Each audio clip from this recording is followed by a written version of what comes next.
Hello my dear Telugu people ఎలా ఉన్నారు? So recent టైమ్స్‌లో క్రంచీరోల్ non stop Telugu dub animes తీసుకొస్తుంది. అది మనకు తెలిసిందే. అండ్ వాటిల్లో ఒక యానిమేనే 'అపోథెకరీ డైరీస్'. అండ్ ఈ వీడియోలో ఆ తెలుగు డబ్ రివ్యూ మనం మాట్లాడుకోబోతున్నాం. బట్ బిఫోర్ దట్ ఈ యానిమే గురించి కొంచెం మాట్లాడేసుకుందాం. తర్వాత ద థింగ్‌లోకి అయితే దిగిపోదాం అనమాట. సో షార్ట్ అని చెప్పి ఏంటి బ్రో ఇంత పెద్ద వీడియో చేసావు అనుకోవచ్చు. వెల్ ఈ ఒక్క నిమిషంలో ఎంత చెప్పలేకపోయాను భయ్యా. అది చెత్తో మంచిదో మీరే చూసి తెలుసుకోండి అంతే.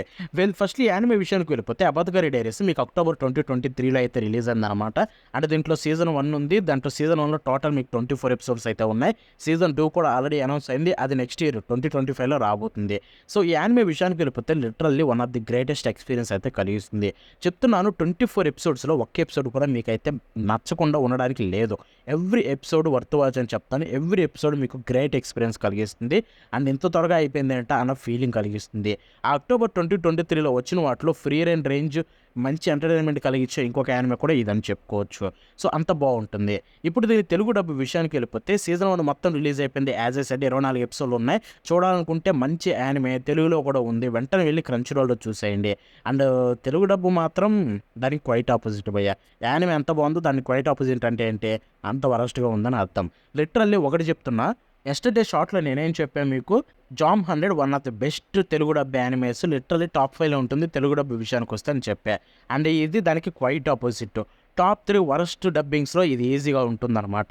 లైక్ ఫస్ట్ 'డీమన్ స్లేయర్' ఉంటుంది. దానికి పోటీ లేదు. దాని తర్వాత 'డాక్టర్ స్టోన్' ఉంటుంది. దాని తర్వాత మనకి ఇదే ఉంటుంది 'అపోథెకరీ డైరీస్' అనమాట. సో అంత లెవెల్‌లో ఉంది ఇది కూడా చూసుకుంటే. అండ్ లిటరల్లీ ఆ 'demon slayer' and 'doctor stone' రెండిటిని తెలుగు డబ్ చేసింది ఒకటే స్టూడియో. అండ్ ఇక్కడ చూసుకుంటే దీన్ని కూడా ఆ స్టూడియోనే చేసిందని ఈజీగా అర్థమైపోతుంది. ఎందుకంటే రైటింగ్ ఆ లెవెల్‌లోనే ఉంది. At the same time voice acting ఆ లెవెల్‌లోనే ఉంది. ఎందుకంటే ఎన్ని తెలుగు డబ్స్ వచ్చాయి కదా! వాటిలో most of the time writing fail అయింది కానీ, బట్ వాయిస్ యాక్టర్లు చించేశారు. బట్ ఈ స్టూడియో ఘనకార్యాలు ఏంటంటే, అక్కడ వాయిస్ యాక్టర్లు ఎవడు ఎఫర్ట్ అనేది పెట్టడనమాట. ఇక్కడ ఈ 'అపోథెకరీ డైరీస్‌కెళ్ళిపోతే బిగ్గెస్ట్ మైనస్ రైటింగ్ కాదు. ఇక్కడ ఈ వాయిస్ యాక్టర్లే. 'డీమన్ స్లేయర్‌లో' చూసుకుంటే రైటింగ్ వరస్ట్ ఉంటుంది.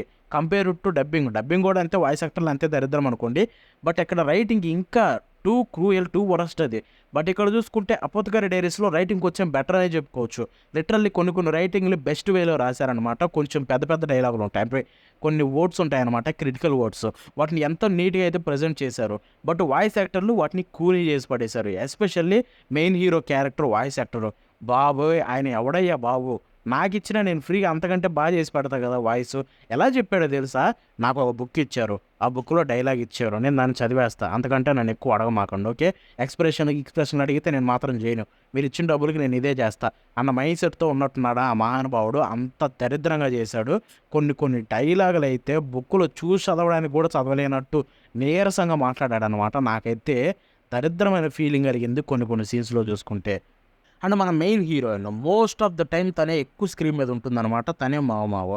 సో తన విషయానికి వెళ్ళిపోతే ఆ వాయిస్ యాక్టరు పర్లేదులేండి. అక్కడక్కడ ఎక్స్‌ప్రెషన్‌లు ఇచ్చింది కానీ, బట్ ఏ విధంగా కూడా సెట్టే కాలేదు తెలుసా? మావో క్యారెక్టర్‌కి, ఆ వాయిస్ యాక్టర్‌కి క్వైట్ ఆపోజిట్ అని చెప్పాలి. లిటరల్లీ మావో ఎంతో ఎనర్జిటిక్‌గా ఉంటుంది. అట్ ద సేమ్ టైమ్ తన క్యారెక్టర్ అనేది చాలా సిల్లీగా ఉంటుంది. And at the same time serious కూడా ఉంటుంది కొన్ని చోట్ల. బట్ ఇక్కడ చూసుకుంటే ఎలా ఉందంటే ఎవడో పెద్దావిడొచ్చి అక్కడ జస్ట్ చెప్పమన్నారు. ఇంక తప్పదు చెప్దాం అన్నట్టుగా ఉన్నట్టుంది. లిటరల్లీ ఆ క్యారెక్టర్ ఎలా ఉంది? తను ఎలా బిహేవ్ చేస్తుంది? తన క్యారెక్టర్ బిహేవియర్ ఎలా ఉంది? సో, దానికి తగ్గట్టుగా మనం చేద్దామా లేదా అన్న మైండ్ సెట్ లేకుండా జస్ట్ వచ్చి తన ఒరిజినల్ వాయిస్‌ని అయితే ఇచ్చి వెళ్ళిపోయినట్టుంది తప్ప, ఎక్కడ చేంజ్ చేసి క్యారెక్టర్‌కి ప్రెజెంట్ చేద్దామని అయితే అనిపించినట్టు నాకెక్కడ అనిపించలేదు. సో, ఓవరాల్ ఈ ఒక్క క్యారెక్టర్ అనే చెప్పట్లేదు. మోస్ట్ ఆఫ్ ద అన్ని సైడ్ క్యారెక్టర్స్ కూడా ఎక్కడ ఒక్కరికి కూడా సెట్ కాలేదనమాట. లిటరల్లీ నాకు ది వరస్ట్ ఫీలింగ్ అయితే కలిగింది ఈ తెలుగు డబ్ విషయానికి వెళ్ళిపోతే. సో, 'డీమన్ స్లేయర్‌కి' పోటీ ఇవ్వలేదనుకోండి. అది ఇంకో లెవెలు. పర్లేదు. దాంతో పోలిస్తే ఒక 2-3% బెటరే ఈ 'అపోథెకరీ డైరీస్'. సో, ఇది తెలుగు డబ్ ఓవరాల్ రివ్యూ నేను చెప్పాలనుకుంది. And that's it for today. వెళ్ళిపోయి యానిమేని తెలుగు డబ్‌లో చూసేయండి. ఎందుకంటే తెలుగు డబ్ బాగున్నా లేకపోయినా మనోళ్ళు తెలుగులో ఉంటే చాలు చూద్దాం అనుకుంటారు కాబట్టి మిమ్మల్ని తక్కువ చేయట్లేదు. లిటరల్లీ నాకు ఇంగ్లీష్‌లో ఏమి రాకపోతే సబ్‌టైటిల్స్ చదవడం రాకపోతే నేను కూడా తెలుగులోనే చూసేవాడిని. బట్ కాబట్టి తెలుగులో ఉంది. చూడండి మంచి యానిమే ఎంజాయ్ చేసేయండి. And by by now.